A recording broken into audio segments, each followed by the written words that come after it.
அன்புள்ள மாவீரர் அப்பா, நான் உங்களோட பிள்ளை கதைக்கிறேன். இன்னைக்கு மாவீரர் நாள். எல்லாரும் உங்க எல்லாரையும் புகழ்ந்து கொண்டிருப்பாங்க, எனக்கு தெரியும். இந்த சத்தத்துக்குள்ள இந்த சத்தம் உங்களுக்கு கேட்குமோ தெரியல. ரெண்டாலும் கொஞ்சம் காது கொடுத்து கேளுங்கப்பா. இவங்க எல்லாரும் ஒரு நாள் புகழ்ந்துட்டு போயிருவாங்கப்பா. இங்க நானும் அம்மாவும் தான் தினம் தினம் புலம்புறோம். நீங்க நாட்டுக்காக செய்த தியாகம் விலை மதிப்பு இல்லாததுப்பா. ஆனா அந்த பெருமதியான தியாகத்தை சொல்லி அம்மாவால கடனா ஒருபடி அரிசி கூட வாங்க முடியலப்பா. நீங்க சண்டைக்கு போக நான் வயிற்றுலையா, உங்களோட முகம் கூட எனக்கு தெரியாதுப்பா. உங்களுக்கு ஒரு நினைவு நாள் செய்ய நீங்க எப்ப இறந்து நீங்களும் தெரியாதப்பா. கடைசியா நீங்க அப்படியப்பா இருந்த நீங்க. உங்களோட இளமக்கால போட்டோ ஒன்றுதான் கையில இருக்குப்பா. இந்த கனவுல ஒருக்கா வாரீங்களாப்பா. நான் உங்களை ஒருக்கா தொட்டு பார்க்கணும். மாமிட்ட அன்றைக்கு கம்ப்யூட்டர் படிக்கணும்னு கேட்டனானப்பா.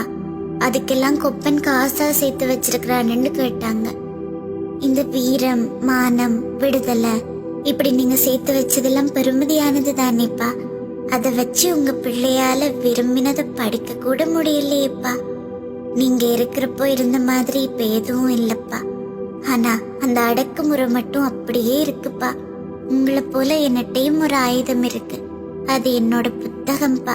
அதால எல்லாத்தையும் மாத்த முடியும்னு நான் நம்புறேன். ஆனா அதை வாங்கி கொடுக்க கூட அம்மாட்ட காசு இல்லப்பா.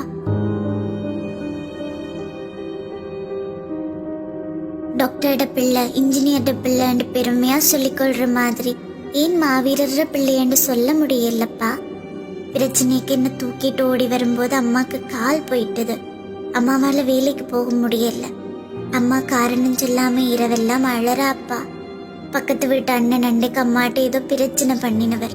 இரவு வீட்டுக்குள்ள வந்துருவாரண்டு விடிய விடிய நானும் அம்மாவும் முழிச்சே இருந்தோமப்பா. நாட்டை காப்பாத்தின மாவீரனோட வீட்டுக்கு காவல் இல்லையேப்பா. நீங்க இந்த ஊருக்கு மாவீரன், ஆனா எனக்கு நீங்க அப்பாப்பா. இவங்களை நம்பித்தானே நீங்க கள்ளத்துக்கு போனீங்க. இவங்களுக்காகத்தானே உங்க உயிரையே கொடுத்தீங்க. ஒன்று சொல்றேன்ப்பா, நீங்க பாத்துப்பாங்கன்னு சொல்லிட்டு போன யாருமே எங்களை பார்த்துக்கலப்பா. இன்னைக்கு எல்லாரும் உங்களை நினைச்சு விளக்கேத்துவாங்க. அவங்கள்ட்ட சொல்லுங்கப்பா, வீட்டை சமைச்சு 3 நாள் கொஞ்சம் அரிசி வாங்கி கொண்டு வந்து தர சொல்லி. ப்ளீஸ் அப்பா.